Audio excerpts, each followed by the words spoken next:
Hello guys! Hello!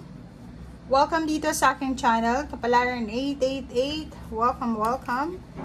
Ito ay para sa lahat ng Aquarius friends natin na nanonood. I hope na nandito ka sa aking channel, nanonood sa ngayon. Comment down below if you're resonated.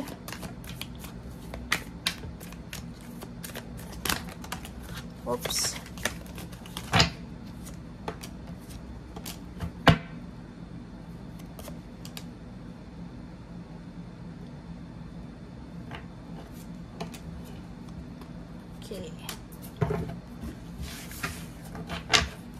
Okay, first card natin is Four of Gabriel.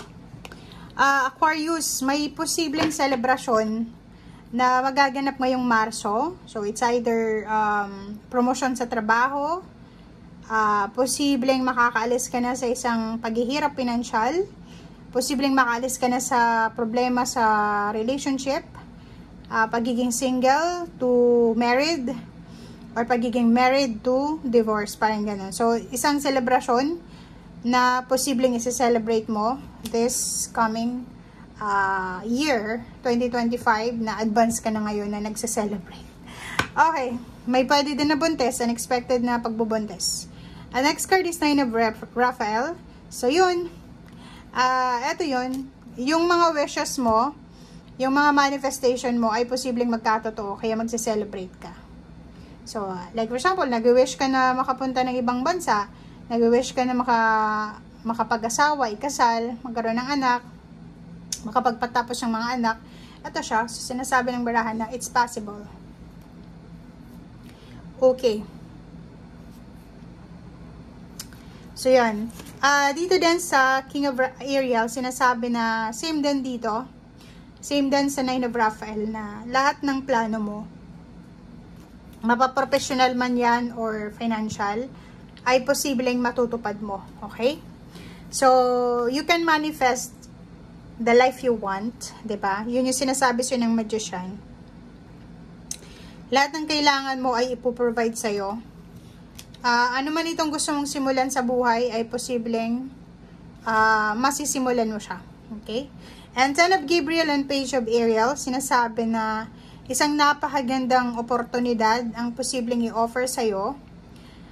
Like, kung estudyante ka, pwedeng scholarship, promotion, kung ikaw ay nagtatrabaho, kung business naman ito, mga partnership, investment, parang ganon.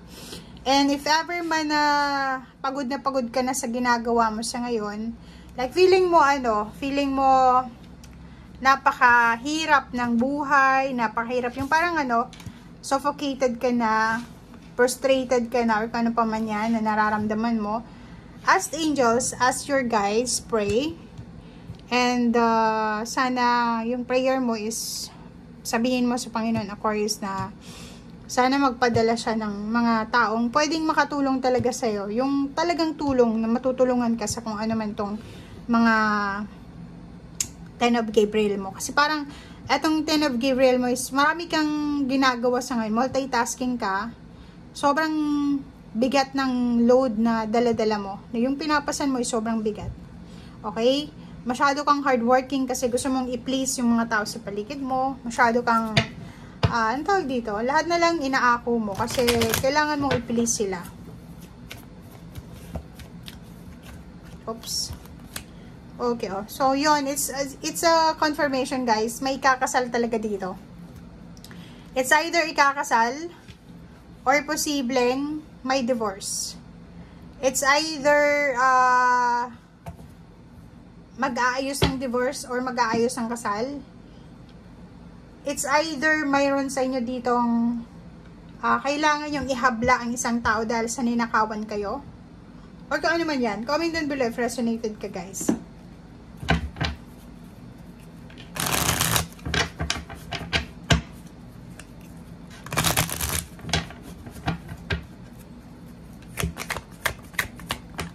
Okay.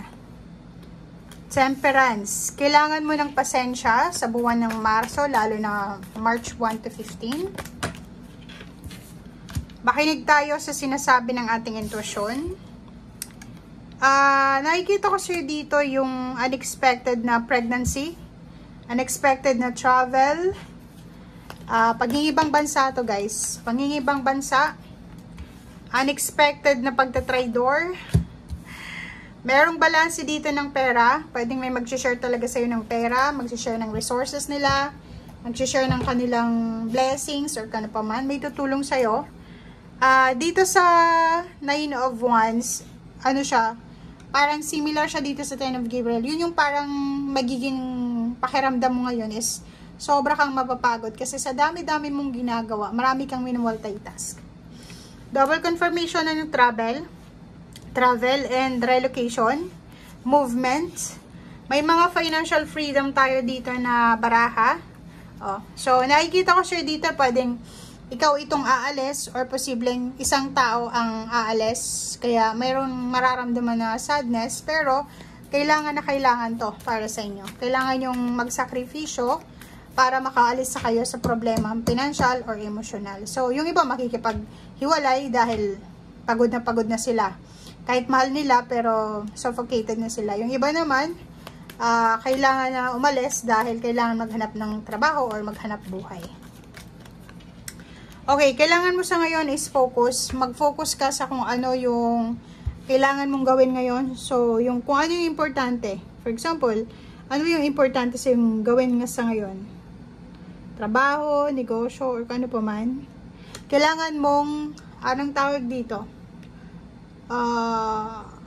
Yun ang bigyan mo ng pansin. Yun yung bigyan mo ng oras. Kasi pag hindi mo nabigyan ng oras kung ano yung importante sa ngayon, kasi abala ka. Sobrang abala dito eh. 10 of Gabriel, sobrang abala. Wala eh.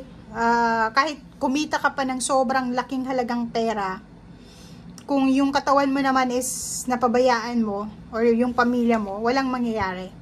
So, sinasabi ng bara sa'yo dito na balanse. Kailangan natin ng balanse. Huwag mong i-please yung mga tao sa paligid mo. Kung talagang gusto ka nila, may maibigay ka man or wala, magugustuhan ka nila.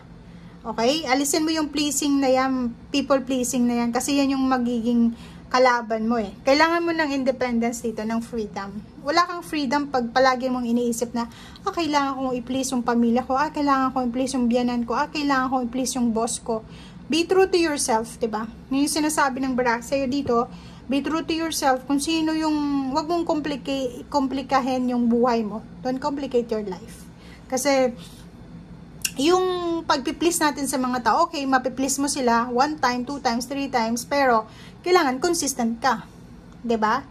Paano pag napagod ka na? 'Di ba? Kung makikita mo dito, 9 of Wands, paano kung mapagod ka na? Iiwanan ka nila. Or pwedeng yung piniplease mong tao, i-ignore ka na nila. So, parang ganun. So, kailangan, tanggapin mo kung ano yung meron ka. Kung walang makakatanggap sa'yo ng kung ano lang yung kaya mong ibigay, ayos lang yan. Okay? Thank you guys. Bye!